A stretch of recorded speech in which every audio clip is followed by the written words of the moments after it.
Assalamualaikum warahmatullahi wabarakatuh. Kami dari kelompok 8 ingin mepresentasikan terkait chapter 8 dari mata kuliah Akuntansi Keuangan Menengah 2. Anggota dari kelompok 8 diantaranya adalah Desi Pujalestari, Susilowati, dan juga Dewi Sartika.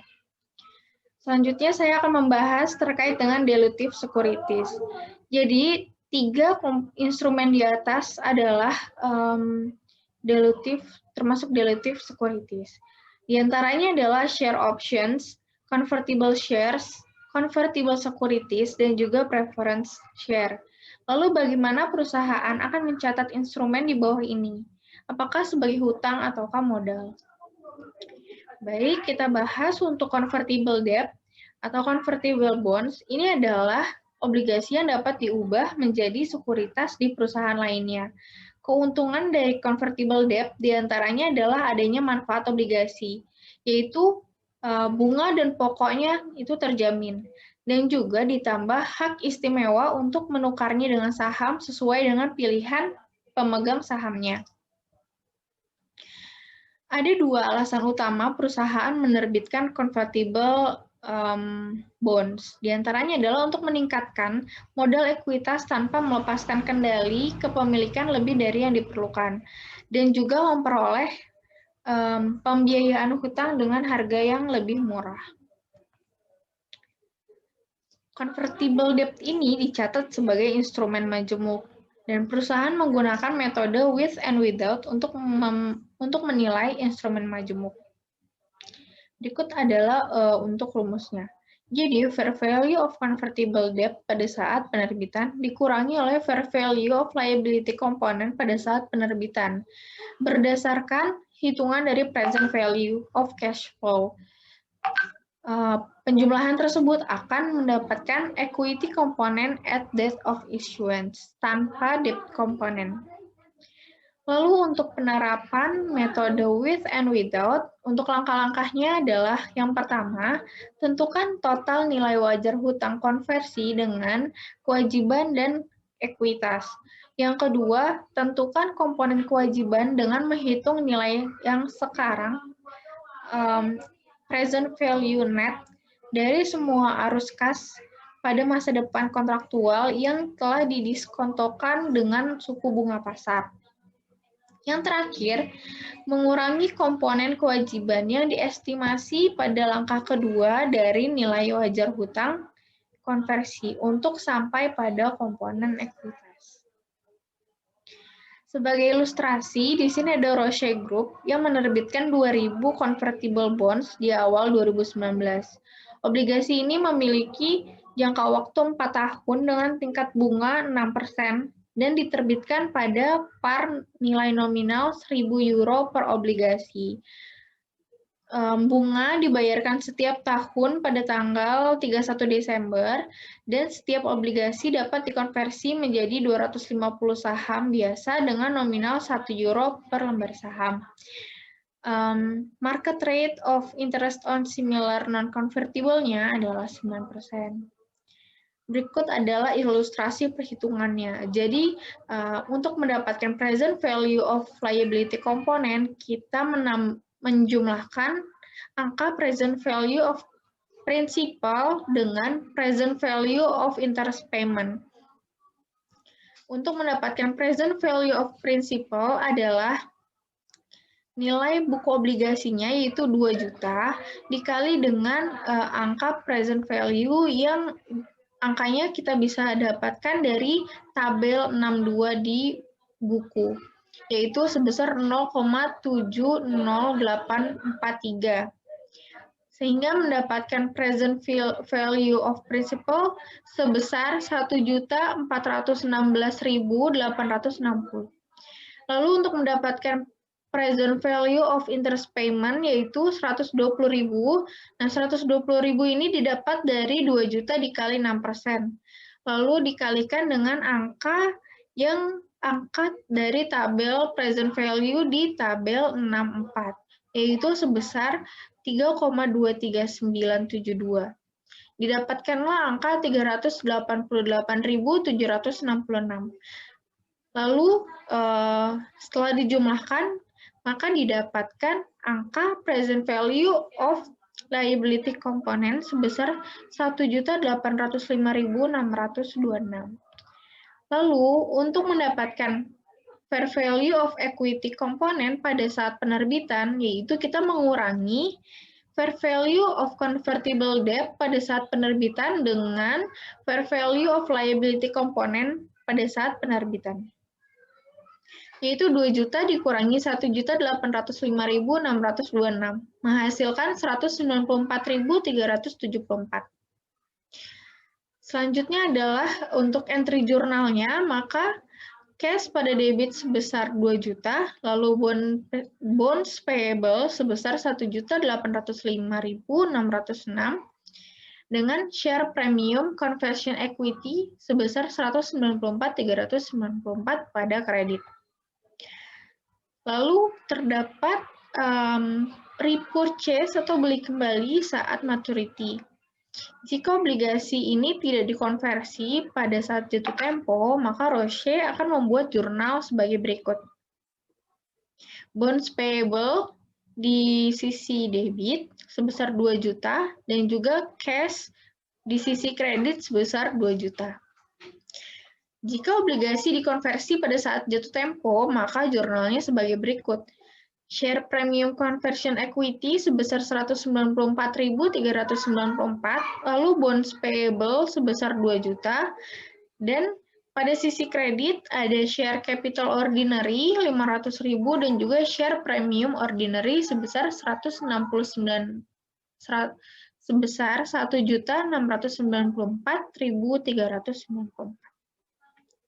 Berikut adalah schedule dari amortisasi bondnya. Selanjutnya, jika konversi obligasi sebelum jatuh tempo dengan asumsi bahwa Roche mengubah obligasi menjadi saham biasa tanggal 31 Desember 2020. Maka entry jurnalnya adalah share premium conversion equity pada debit sebesar 194.394, lalu bond payable pada debit sebesar 2 juta, share capital ordinary pada kredit sebesar 500.000 dan juga share premium ordinary sebesar 1.694.394. Selanjutnya adalah jika obligasi dibeli kembali sebelum jatuh tempo. Roche menentukan nilai wajar komponen kewajiban dari obligasi konversi pada tanggal 31 Desember 2020, kemudian mengurangi nilai wajar dari penerbitan obligasi konversi. Berikut adalah langkah-langkahnya. Pertama, tentukan untung dan rugi pada komponen kewajiban. Jadi, kita mengurangi dahulu untuk mengurangi kira-kira kita untung atau rugi, yaitu present value of liability komponen di 31 Desember, yaitu sebesar 1.904.900 dikurangi dengan carrying value of liability komponen pada saat 31 Desember 2020 yang nominalnya sebesar 1.894.464 sehingga didapatkanlah rugi sebesar 10.436. Kemudian untuk penyesuaian ekuitasnya sendiri adalah fair value of convertible debt dengan equity komponen sebesar 1.965 juta, kemudian dikurangi dengan fair value of liability komponen pada saat 31 Desember, menghasilkan angka fair value equity komponen sebesar 60.100. Maka entry jurnalnya adalah bonds payable sebesar 1.894.464, lalu share premium conversion equity di debit sebesar 60.100, loss on repurchase sebesar 10.436, lalu pada sisi kredit adalah cash sebesar 1.965.000. Lalu ada ilustrasi selanjutnya di sini untuk contoh soal induced conversion, yaitu Hellowit memiliki obligasi konversi nilai nominal sebesar $1 juta yang dapat dikonversi menjadi 100.000 saham biasa dengan nilai nominal $1. Saat diterbitkan, Hellowit mencatat share premium conversion equity sebesar $15.000. Hellowit ingin mengurangi biaya bunga tahunannya. Untuk melakukannya, Hellowit setuju untuk membayar pemegang obligasi konversi tambahan sebesar $80.000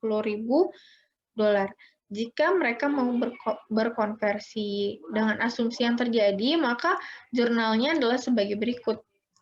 Jadi conversion expense sebesar 80.000 pada debit, lalu ada share premium conversion equity sebesar 15.000, bonds payable sebesar 1 juta, kemudian ada di sisi kredit adalah share capital ordinary sebesar 100.000, share premium ordinary sebesar 915.000, dan juga cash sebesar 80.000.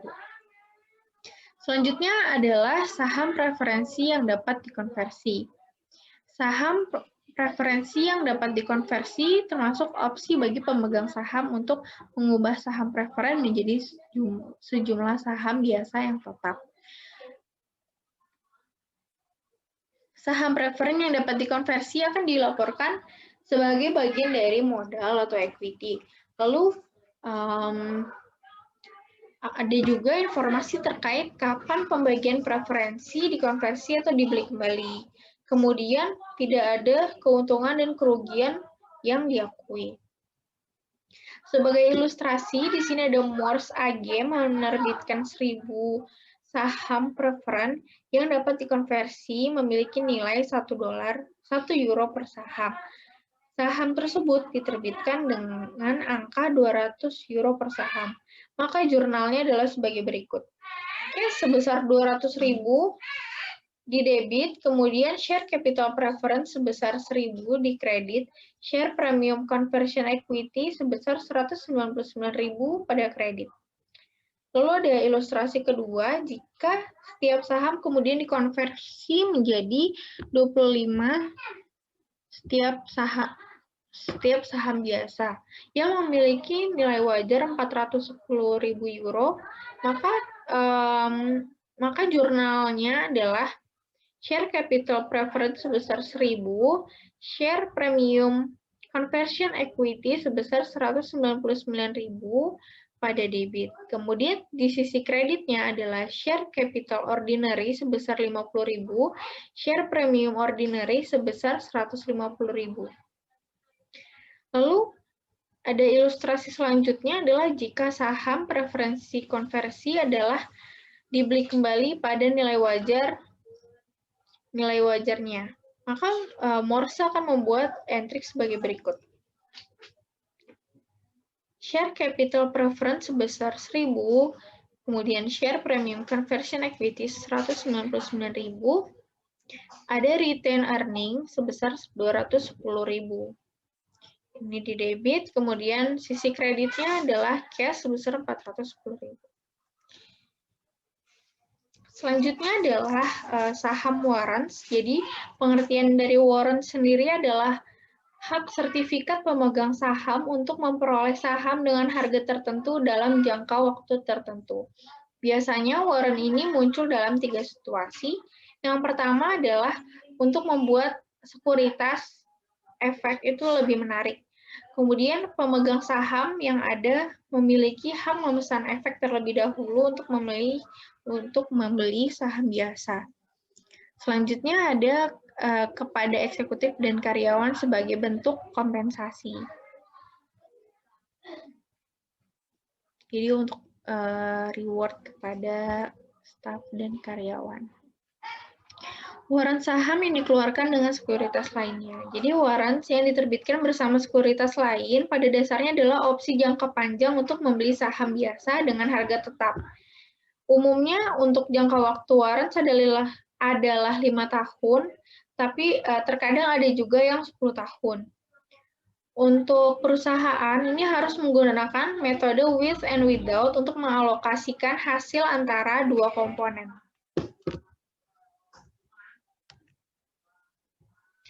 Sebagai ilustrasi, di sini suatu waktu Siemens AG menerbitkan obligasi dengan detachable warrants 5 tahun.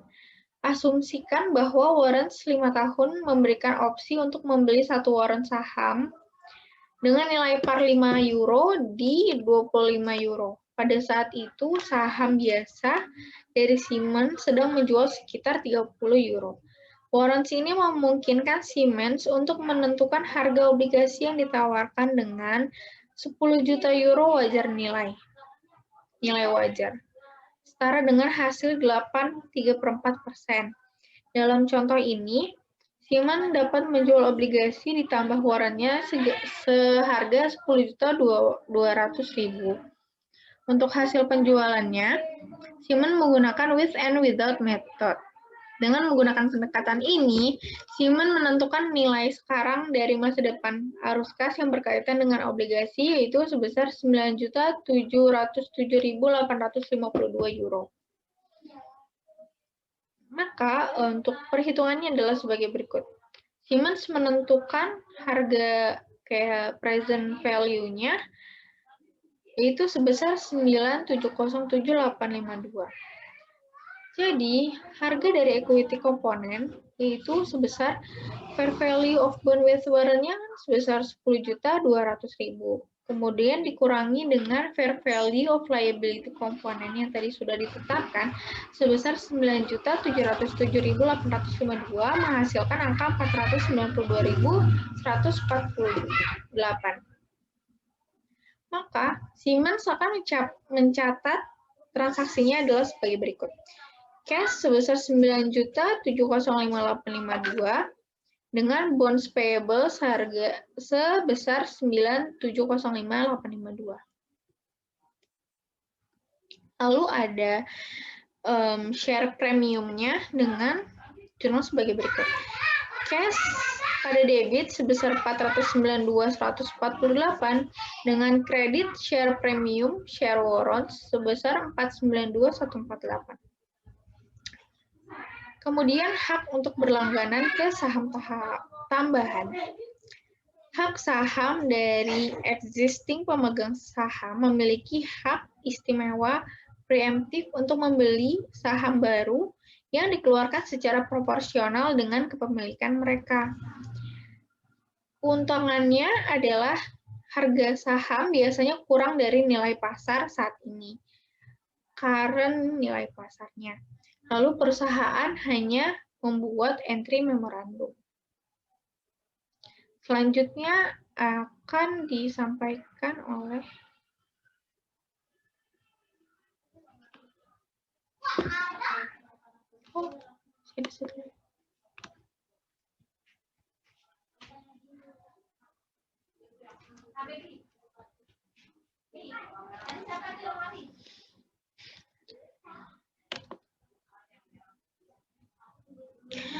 untuk menghitung penghasilan dasar per saham. Jadi penghasilan per saham itu pendapatan yang diperoleh dari setiap saham biasa. Biasanya perusahaan melaporkan laba per saham hanya untuk saham biasa. Ketika laporan laba rugi ini berisi operasi yang dihentikan, maka perusahaan harus melaporkan laba per saham dari operasi yang dilanjutkan dan laba bersih di muka laporan laba rugi. Cara perhitungannya adalah earning per share sebagai berikut, income for continuing operation sebesar $4, lalu ada loss from discontinued operation dengan net of tax sebesar 0,60, maka net income-nya sebesar 3,40 euro. Selanjutnya adalah penghasilan per saham sederhana struktur modal. Jadi maksudnya sederhana struktur adalah hanya saham biasa, tidak ada saham yang berpotensi menjadi saham biasa pada saat konversi atau pelaksanaan. Selanjutnya ada kompleks struktur, jadi termasuk sekuritas, potensi saham biasa yang dapat berdampak dilutif pada laba per saham biasa. Dilutif ini berarti kemampuan untuk mempengaruhi EPS ke arah bawah.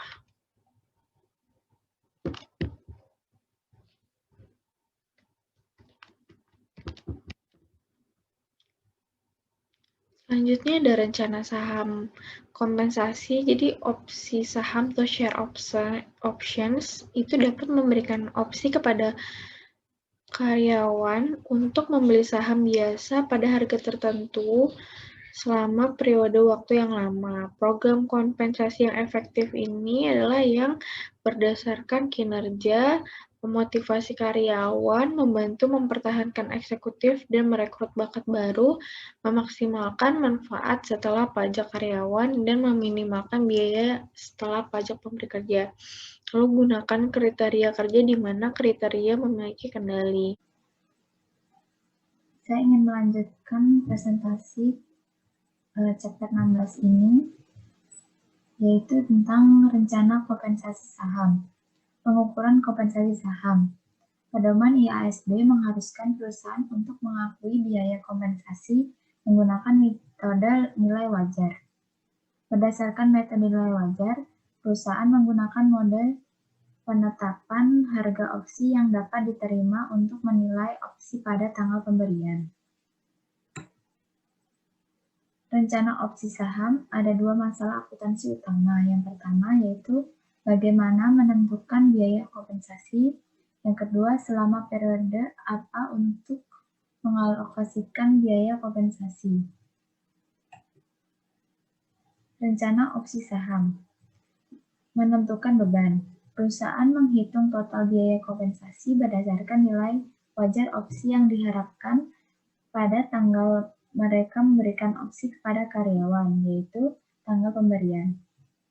Untuk mengalokasikan biaya kompensasi, yaitu kenali beban kompensasi dalam periode di mana karyawan melakukan layanan periode layanan.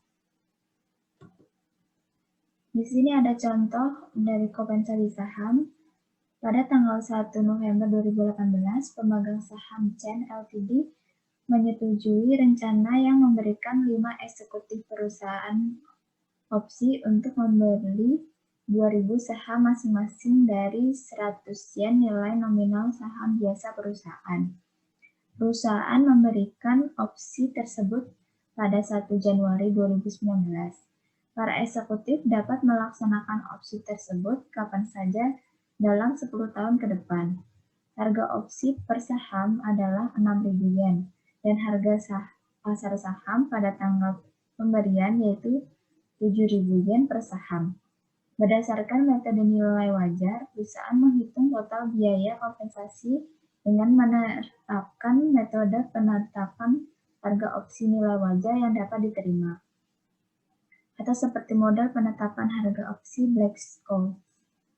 Untuk menjaga ilustrasi ini tetap sederhana, kami berasumsi bahwa model penetapan harga nilai wajar menentukan total biaya kompensasi Chen menjadi 22 juta yen. Ini adalah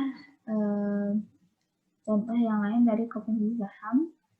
Dari entry dasar, asumsikan bahwa masa manfaat yang diberikan adalah 2 tahun dimulai dengan tanggal pemberian. Chen akan mencatat transaksi terkait kontrak opsi sebagai berikut. Pada tanggal 31 Desember 2019, compensation expense 11 juta pada debit dan share premium share option 11 juta pada kredit. Lalu pada tanggal 31 Desember 2020, compensation expense 11 juta di debit dan share premium share option 11 juta di kredit.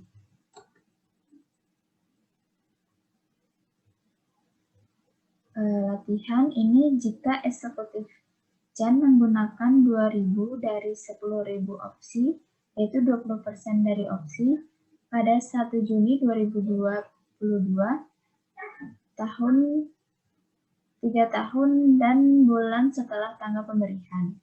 Perusahaan mencatat entry berikut, yaitu 1 Juni 2002, cash 12 juta pada debit, share premium share option 4.400 pada debit, dan share capital ordinary 200.000 di kredit. share premium ordinary 16.000 di kredit. Kadaluarsa.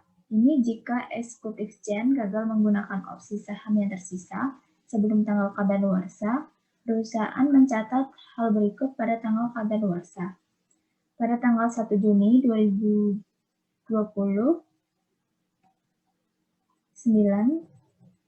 share premium share option 17.600.000 di debit, share premium expired share option 17.600.000 di kredit. Ya. Ini adalah penyesuaian setelah total kompensasi diukur pada tanggal pemberian, dapatkah diubah di masa mendatang? Nah, jawabannya tergantung pada apakah penyesuaian tersebut disebabkan oleh, yaitu faktor pertama kondisi layanan, yang kedua kondisi pasar. Saham terbatas. Rencana saham terbatas mengalihkan saham kepada karyawan dengan tunduk pada kesepakatan bahwa saham tidak dapat dijual, dialihkan, atau dijaminkan hingga vesting terjadi. Keuntungan utama dari saham terbatas ini yaitu yang pertama, saham tidak dapat sepenuhnya menjadi tidak berharga. Yang kedua, saham umumnya menghasilkan lebih sedikit dilusi sebagai pemegang saham yang ada. Saham yang lebih menyelaraskan insentif karyawan dengan insentif perusahaan. Saham terbatas. Contohnya sebagai berikut, yaitu pada tanggal 1 Januari 2019, Odgen Company menerbitkan 1.000 saham terbatas kepada CEO-nya, Christy Hijau. Saham Odgen memiliki nilai wajar $20 per saham pada tanggal 1 Januari 2019. Informasi tambahannya yaitu sebagai berikut. Yang pertama, masa kerja terkait dengan saham dibatasi penggunaan adalah 5 tahun. 2. Vesting terjadi jika The George tetap bersama perusahaan untuk jangka waktu 5 tahun. Yang ketiga, nilai wajar saham adalah $1 per saham. Odgen membuat jurnal berikut pada tanggal pemberian yaitu 1 Januari 2019.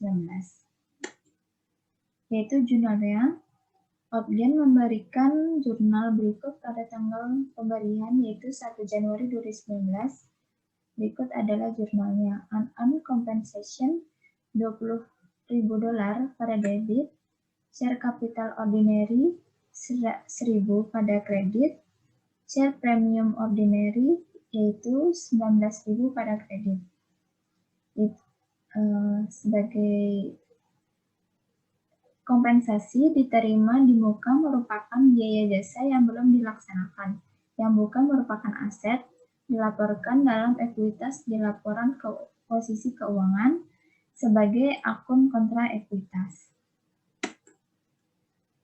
Saham yang dibatasi. Contoh, catat entry jurnal pada 31 Desember 2019, Odgen mencatat biaya kompensasi, yaitu compensation expense pada debit, yaitu 4.000, unearned compensation di kredit 4.000 juga, yaitu Odgen mencatat biaya kompensasi sebesar $4.000 untuk masing-masing 4 tahun ke depan, yaitu tahun 2020, 2021, 2022, dan 2023. Asumsikan bahwa The George pergi pada 1 Februari 2021 sebelum pengeluaran apapun dicatat selama 2021 entry untuk mencatat penyitaan sebagai berikut. Share capital ordinary di debit yaitu 1.000, share premium ordinary 9.000 di debit, dan compensation expense 8.000 di kredit, unearned compensation yaitu 12.000. 12.000 ini penambahan dari share capital dan share premium dikurangi dengan compensation expense, jadinya 12.000 di unearned compensation. Rencana pembelian saham oleh karyawan. Ini umumnya mengizinkan semua karyawan untuk membeli saham dengan harga diskon untuk jangka waktu yang singkat. Dianggap sebagai kompensasi dan harus dicatat sebagai biaya selama kerja. Ini adalah contoh ilustrasi rencana pembelian saham karyawan, yaitu seorang Mashead PLC menawarkan semua 1.000 karyawannya berkesempatan untuk berpartisipasi dalam rencana pembelian saham karyawan. Berdasarkan ketentuan program, karyawan berhak membeli 100 saham biasa, nilai nominal €1 per saham, dengan diskon 20%. Harga pembelian harus dibayar segera setelah menerima penawaran. Secara total, 8.000 karyawan menerima tawaran tersebut, dan setiap karyawan rata-rata membeli 80 saham, artinya karyawan membeli total 64.000 saham. Harga saham rata-rata tertimbang saham pada tanggal pembelian adalah €30 per saham, dan harga pembelian rata-rata tertimbang adalah €24 per saham. Yaitu entry untuk mencatat transaksi sebagai berikut.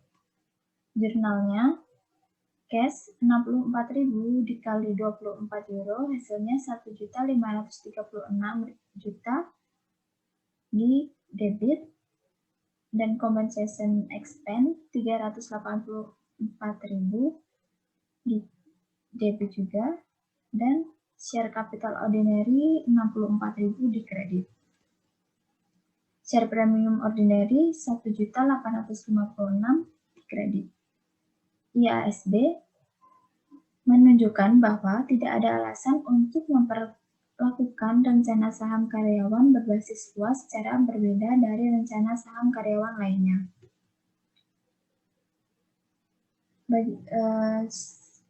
Rencana kompensasi saham.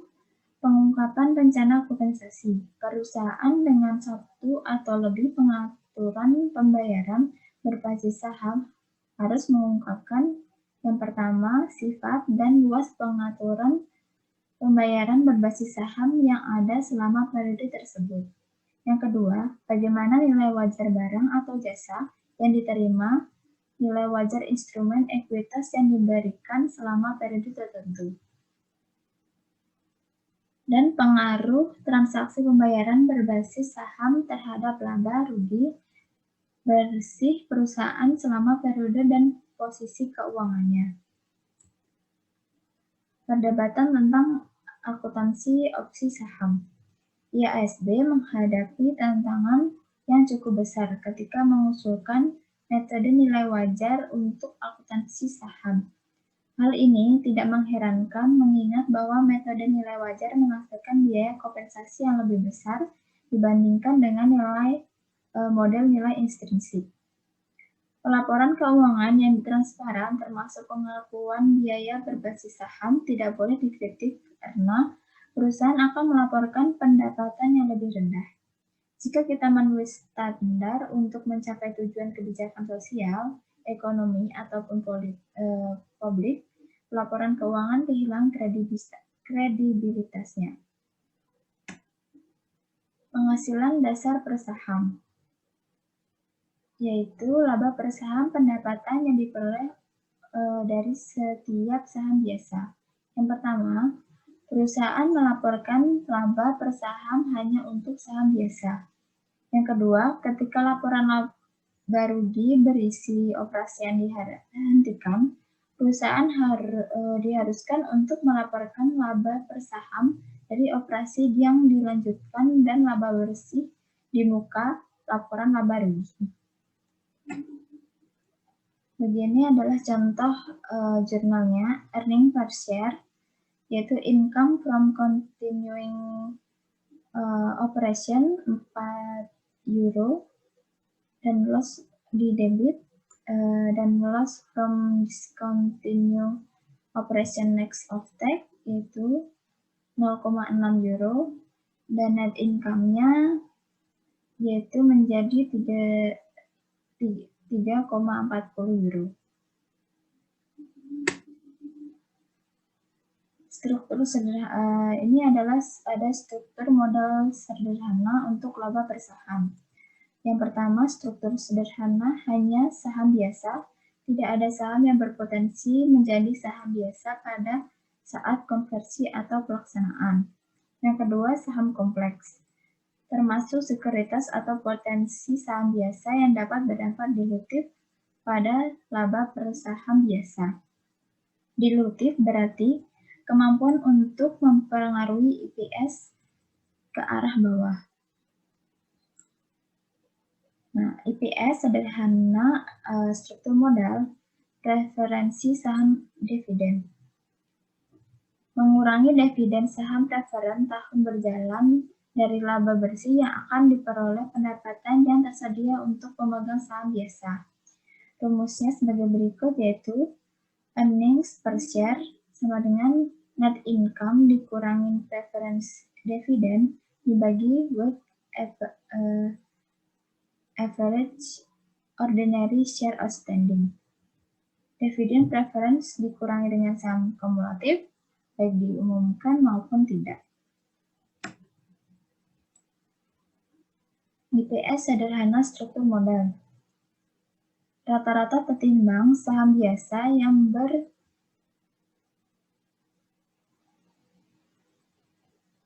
beredar. Rata-rata tertimbang saham biasa yang beredar. Perusahaan harus menimbang saham dengan bagian dari periode mereka beredar. Kapan bagi dividen atau bagi hasil terjadi, perusahaan perlu menyajikan kembali saham yang beredar sebagai pembagian dividen atau pembagian saham biasa. Sebagai contoh ilustrasi dari Frank Inns memiliki perubahan berikut atas saham biasa selama 1 tahun berjalan. Yaitu contohnya sebagai berikut. Pada tanggal 1 Januari, share change, balance, beginning balance, outstanding share outstanding 90.000. Pada tanggal 1 April, issue 30.000 share forecast, yaitu ditulis di sini share outstandingnya 30.000, dijumlahkan menjadi 120.000. Lalu pada tanggal 1 Juli dikurangi purchase 39.000 share menjadi hasilnya 81.000, dan pada tanggal 1 November issue 60.000 share forecast ditambah lagi 60.000, jadi pada tanggal 31 Desember ending balance-nya menjadi 141.000. Frank menghitung jumlah rata-rata tertimbang saham yang beredar sebagai berikut.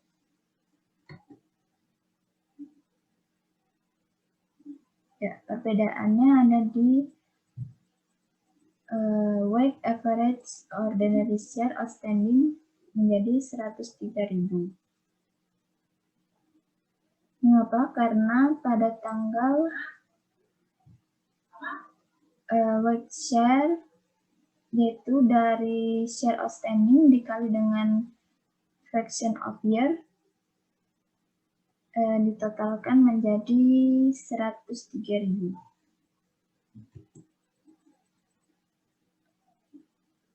Contoh yang kedua dari ilustrasi perusahaan Sabrina mengalami perubahan saham sebagai berikut selama 7 tahun berjalan. Ilustrasinya sebagai berikut, yaitu pada tanggal 1 Januari barang beginningsnya yaitu 100.000. Kemudian pada tanggal 1 Maret ada issue 20.000 share forecast 20.000, jadi total menjadi 120.000. Lalu pada tanggal 1 Juni ditulis di sini 60.000 additional share, ditambah lagi menjadi 180.000, dan pada tanggal 1 November ada isu 30.000 share forecast, dikurang 30.000, ditambah 30.000, jadi pada tanggal 21 ending balance-nya menjadi 210.000. Ini sama, yaitu weight share-nya dari share outstanding ditambah resistant dikali lagi fraction of year. Jadi hasilnya menjadi 180.000.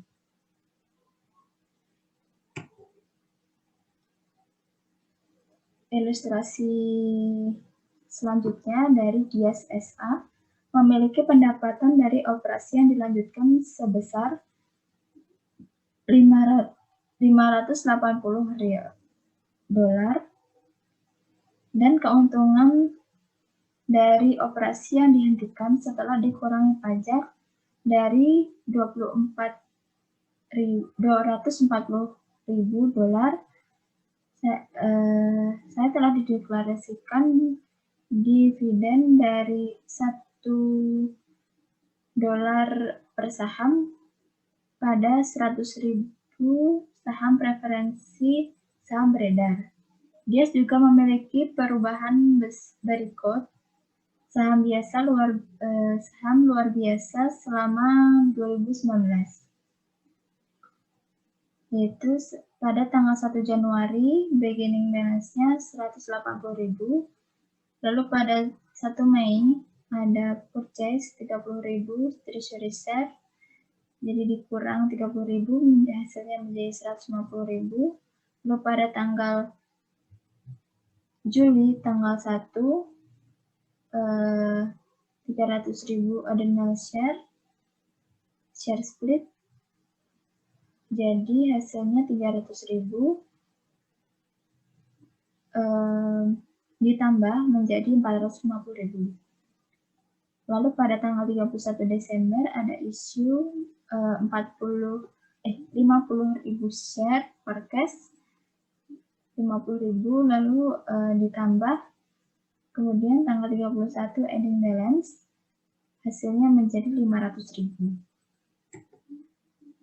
Berikut adalah ilustrasi dari 16.20 rata-rata tertimbang saham luar biasa. Kemudian Dias membagi tertimbang saham biasa menjadi pendapatan dari melanjutkan operasi dan laba bersih untuk menentukan laba per saham. Untuk mengurangi preference dividen dari 100.000 dolar dari pendapatan operasi yang dilanjutkan 580.000 dolar sampai pendapatan dari operasi berkelanjutan yang tersedia oleh pemegang saham biasa, yaitu 480.000 dolar Jurnalnya, income from continuing operation available to ordinary share, yaitu income information-nya 480.000, weight share-nya ditulis 100.000, lalu dari earning per share-nya hasil dari A dibagi B menjadi $1. Lalu gain on discontinue operation net of tax yaitu 240.000 di income information, weight share-nya 480.000 sama, dan hasil C-nya menjadi $0,50. Lalu income available ordinary share setelah dijumlahkan menjadi 720.000 dolar lalu earning per share-nya menjadi 1,50 dolar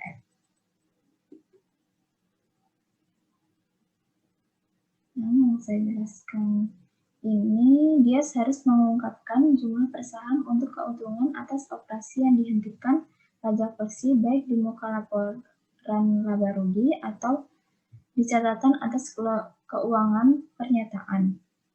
Income from continuing operation $580.000, gain of on discontinued operation net of tax $240.000, dan net income-nya menjadi $820.000.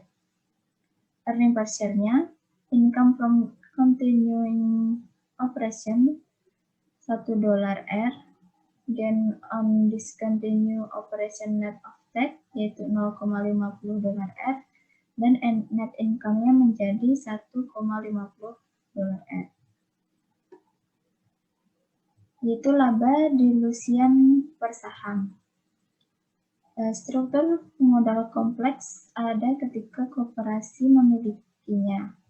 Yang pertama, sekuritas konversi, opsi waran atau pihak lainnya, bahwa setelah konversi atau pelaksanaan dapat menurunkan laba per saham.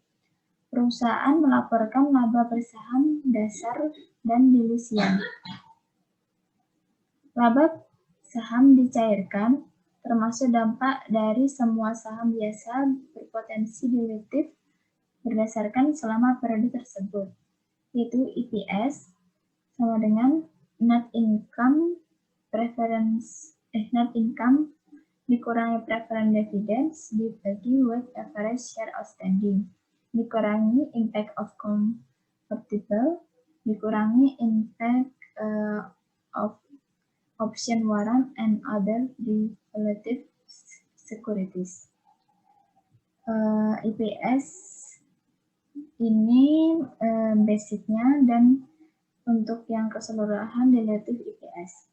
Perusahaan tidak akan melaporkan EPS terdilusi jika sekuritas dalam sekuritas modalnya adalah anti-dilutif.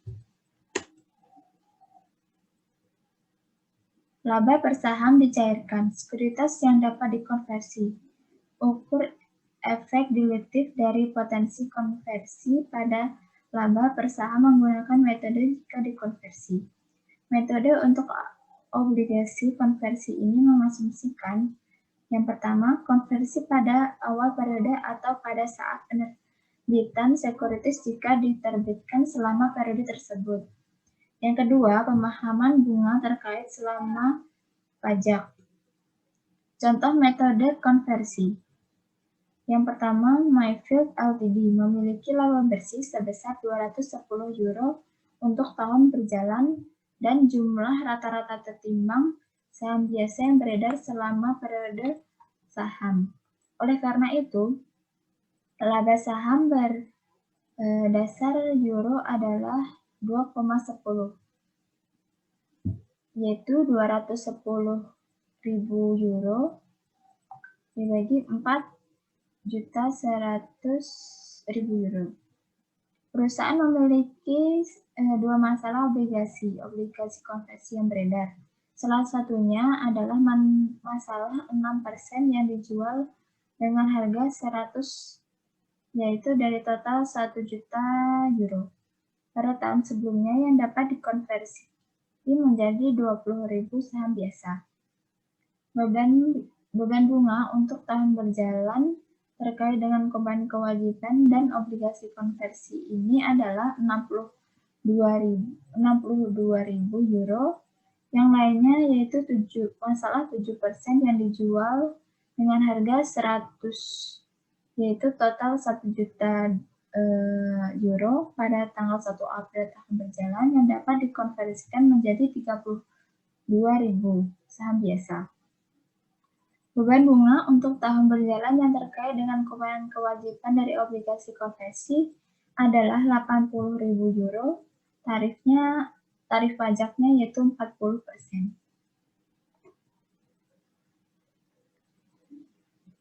Contoh metode jika dikonversi. Dasar laba per saham. Net income yaitu 210 euro dibagi weighted average share yaitu 100.000 euro, hasilnya menjadi 2,10 euro. Untuk saat menghitung laba per saham yang dicairkan mulai dengan dasar saham per saham, basic EPS-nya 210 euro, ditambah 6% dari debitors,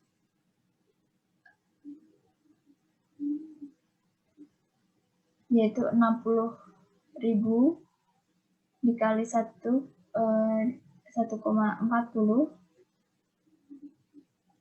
hasilnya menjadi 1,86. Untuk 7% dari debitors ditambah dari 80.000 dikali 1,40 dikali 9 dibagi 12 dibagi lagi 24.000, hasilnya menjadi 1,80 IPS. Lalu hasilnya menjadi dilutif IPS 1,97 euro. Untuk presentasi selanjutnya akan dilanjutkan oleh Susi. Terima kasih. Assalamualaikum, saya Susi ingin melanjutkan menjelaskan mengenai contoh metode jika dikonversi. Faktor lain, tingkat konversi pada sekuritas dilutif dapat berubah selama periode sekuritas itu beredar. Dalam situasi ini, perusahaan menggunakan tingkat konversi paling dilutif yang tersedia. Untuk saham preferensi yang dapat dikonversi perusahaan tidak mengurangi dividen preferensi dari laba bersih dalam menghitung pembilangnya. Kenapa tidak? Karena untuk keperluan penghitungan laba per saham diasumsikan adanya konversi saham preferen yang dapat dikonversi menjadi saham biasa yang beredar.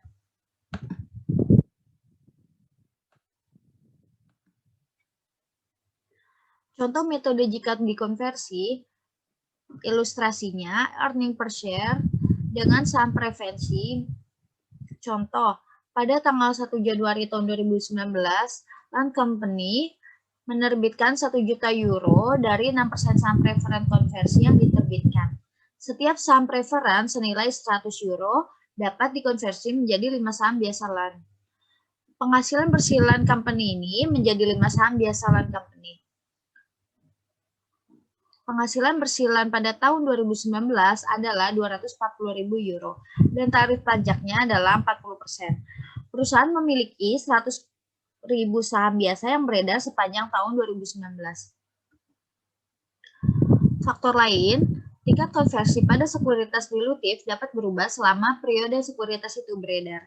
Dalam situasi ini, perusahaan menggunakan tingkat konversi paling dilutif yang tersedia.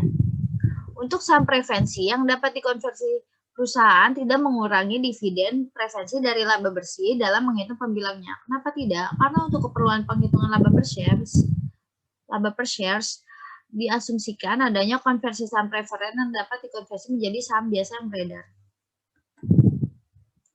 Contoh metode jika dikonversi. Ilustrasinya, hitung laba per saham terdilusi untuk tahun 2019. Saat menghitung laba per saham dilusian, mulailah dengan dasar laba per saham. Basic earning per shares. Net income sebesar 240.000 euro dikurangin dividen 60.000 euro.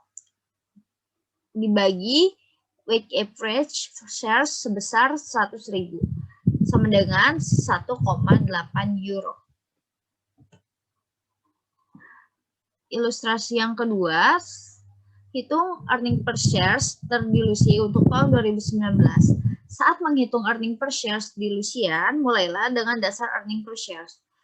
Dilusian earning per shares 240.000 euro dikurang 60.000 euro ditambah 60.000 euro dibagi 100.000 ditambah 50.000 sama dengan 240.000 euro dibagi 150.000 euro, hasilnya sama dengan 1,6 euro.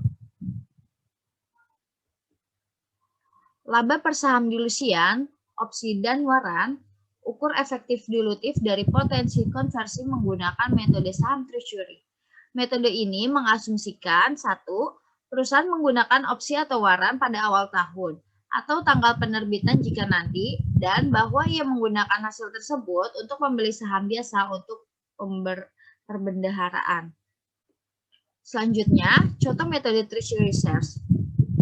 Ilustrasinya, Qubits Industries memiliki laba bersih untuk periode $220.000 dengan jumlah rata-rata saham yang diambil untuk periode tersebut adalah 100.000 saham. Oleh karena itu, earning per share dasar mengabaikan semua sekuritas dilutif adalah sebesar $2,20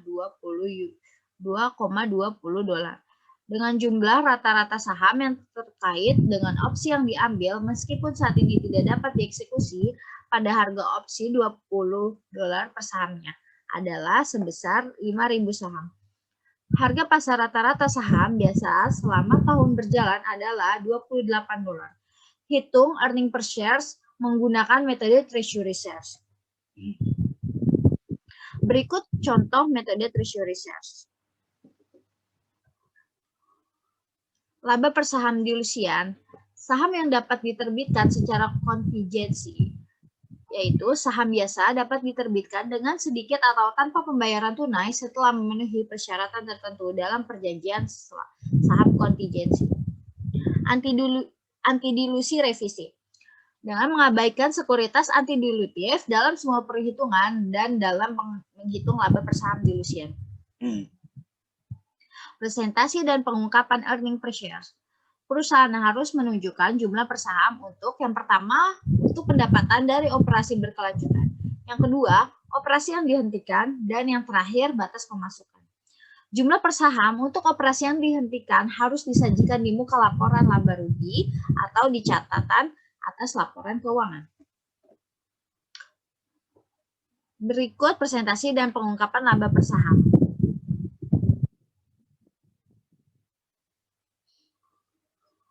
Simple capital structure atau single presentation of earning per shares ini dikomput menjadi income applicable to ordinary shares, lalu dikomput lagi menjadi weighted average ordinary shares outstanding. Jadi earning per share sama dengan income applicable to ordinary shares dibagi weighted average ordinary shares. Berikut summary of earning per shares computation, bisa kalian lihat di sini. Lalu selanjutnya, bagikan hak apresiasi atau SARS. Perusahaan memberikan hak kepada eksekutif untuk menerima kompensasi yang setara dengan penghargaan saham. Apresiasi saham adalah kelebihan dari harga saham di pasar, maksudnya pada tanggal pelaksanaan di atas harga yang telah ditetapkan sebelumnya. Perusahaan dapat membayar apresiasi saham secara tunai, saham atau kombinasi keduanya. Akuntansi hak apresiasi saham bergantung pada apakah perusahaan mengklasifikasikan hak tersebut sebagai ekuitas atau sebagai liabilitas. Perusahaan mengklasifikasikan SAR sebagai penghargaan ekuitas jika pada tanggal pelaksanaan, pemegang saham menerima saham dari perusahaan pada saat pelaksanaan. 1. Pemegang saham menerima saham dalam jumlah yang sama dengan apresiasi harga saham atau selisihnya antara harga pasar dan harga yang telah ditentukan sebelumnya. Dan yang kedua, pada tanggal pemberian, perusahaan menentukan nilai wajar SAR dan kemudian mengalokasikannya jumlah ini untuk biaya kompensasi selama masa kerja karyawan. Penghargaan kewajiban berbasis saham SARS. Perusahaan mengklasifikasikan SAR sebagai penghargaan kewajiban jika pada tanggal pelaksanaan pemegang saham menerima pembayaran tunai. Akuntansinya, yang pertama, ukur nilai wajar penghargaan pada tanggal pemberian dan dapatkan kompensasi selama masa kerja. Yang kedua, mengukur kembali nilai wajar setiap periode pelaporan sampai penghargaan diselesaikan dengan menyesuaikan biaya kompensasi setiap periode untuk perubahan nilai wajar pro rata untuk bagian dari periode layanan yang diselesaikan. Yang terakhir, setelah masa layanan itu selesai, tentukan biaya kompensasi setiap periode berikutnya dengan melaporkan perubahan penuh harga pasar sebagai penyesuaian biaya kompensasi.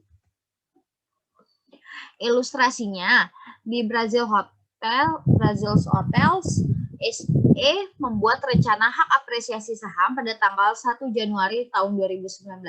Rencana tersebut memberikan hak kepada eksekutif untuk menerima uang tunai pada tanggal pelaksanaan untuk selisih antara harga pasar saham dan harga yang telah ditetapkan sebelumnya sebesar $10 tentang 10.000 SAR. Nilai wajar SAR pada tanggal 31 Desember tahun 2019 adalah $3. Dan periode layanan berjalan selama 2 tahun, yaitu dari tahun 2019 sampai tahun 2020. Berikut bisa dilihat, ini Brazil Hotels mencatat biaya kompensasi pada tahun pertama sebagai berikut. Debitnya compensation expense sebesar 15.000, kreditnya liability under shares appreciation plan sebesar 15.000.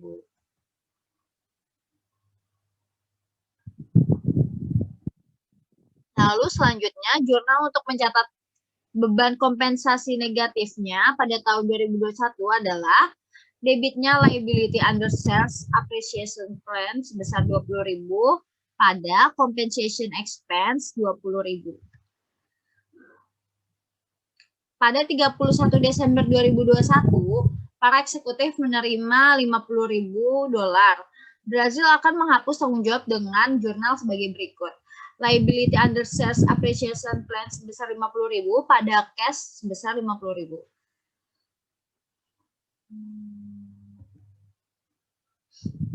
Tercatat dan asumsi pada tanggal 31 Desember 2019.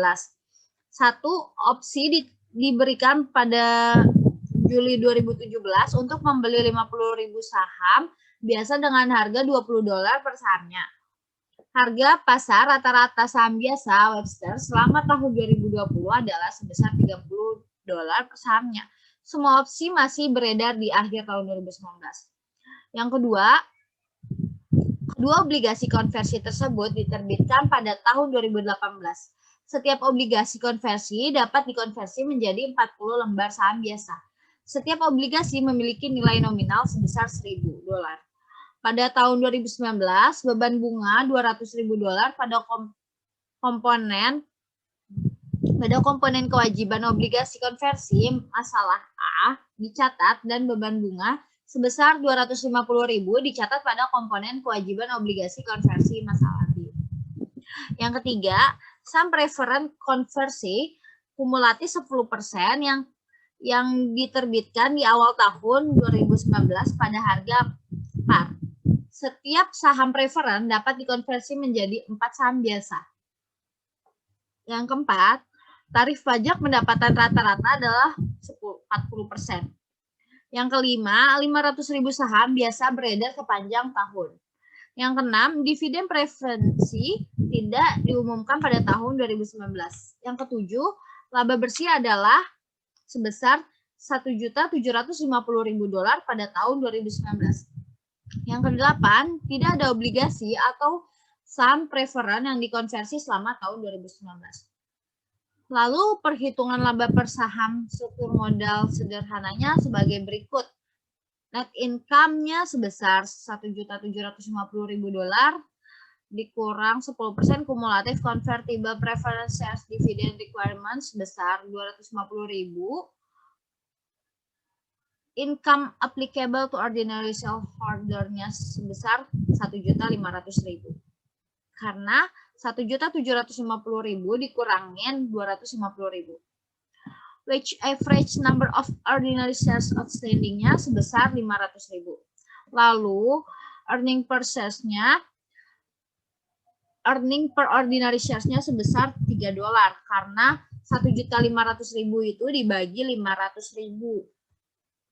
Lalu selanjutnya langkah-langkah untuk menghitung laba per saham dilusian. Yang pertama, tentukan untuk setiap keamanan dilutif efek per saham dengan asumsi pelaksanaan atau konversi. Yang kedua, beri peringkat hasil dari langkah 1 dari efektif penghasilan per saham terkecil hingga terbesar. Yang ketiga, dimulai dengan laba per saham berdasarkan rata-rata tertimbang saham biasa yang beredar. Hitung ulang laba per saham dengan menambahkan efek per saham terkecil dari langkah-langkahnya. Lalu, yang terakhir, lanjutkan proses ini selama setiap laba per saham yang dihitung ulang lebih kecil dari jumlah sebelumnya. Ini contoh langkah pertama. Langkah pertama adalah menentukan efek per saham untuk setiap keamanan yang berpotensi dilutif. Ini opsinya. Lalu ini a bonds. Bisa kalian lihat. Lalu yang ini B bonds. Ini preference shares-nya ya. Ini ranking-rankingnya. Langkah selanjutnya adalah menentukan laba per saham yang berpengaruh pada peringkat. Perhitungan ulang earning per shares menggunakan incremental effect of options. Efek dari opsi ini yang dinamakan dengan dilutif.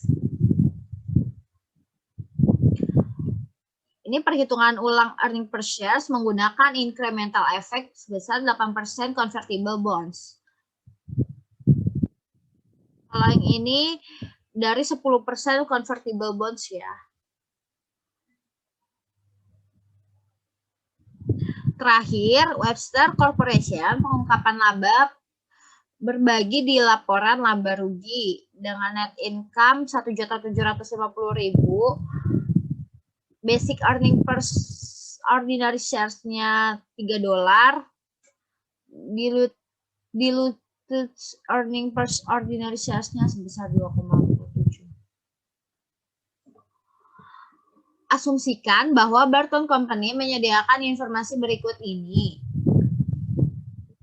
Ini ada Barton Company data dan basic and diluted earning per shares